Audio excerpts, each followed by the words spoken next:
Hello students, today in this video we will do a story from your NRR book, that is New Read and Reader book, chapter 26, The Lantern and the Fan.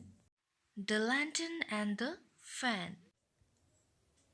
In a Japanese village lived a man who had two sons.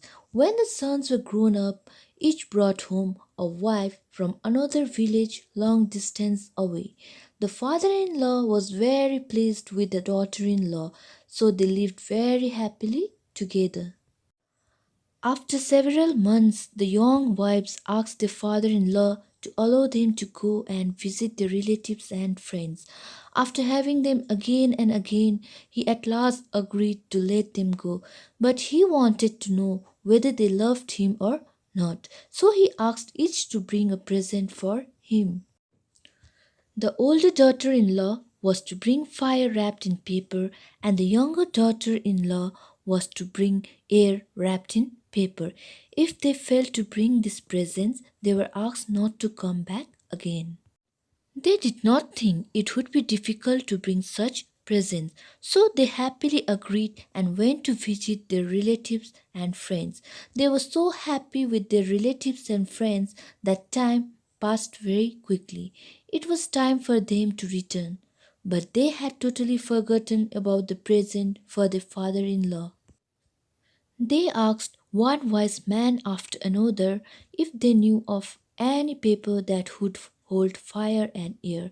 Every one of them said that there was no such paper in Japan. So the two daughter-in-laws became very sad. They thought they would not be able to go back to their father-in-law. They left their friends and relatives and traveled a long distance in search of that strange paper. At last, they were passing through a forest. They were crying as they walked. "I do not allow anyone to cry in my woods," said a voice. "My trees do not grow well in salt water."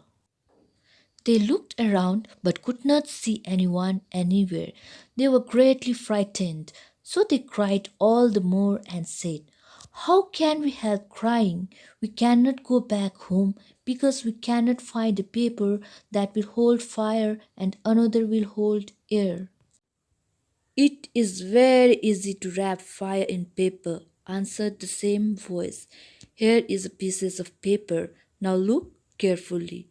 A piece of paper actually fell on the ground and it folded itself into a Japanese lantern.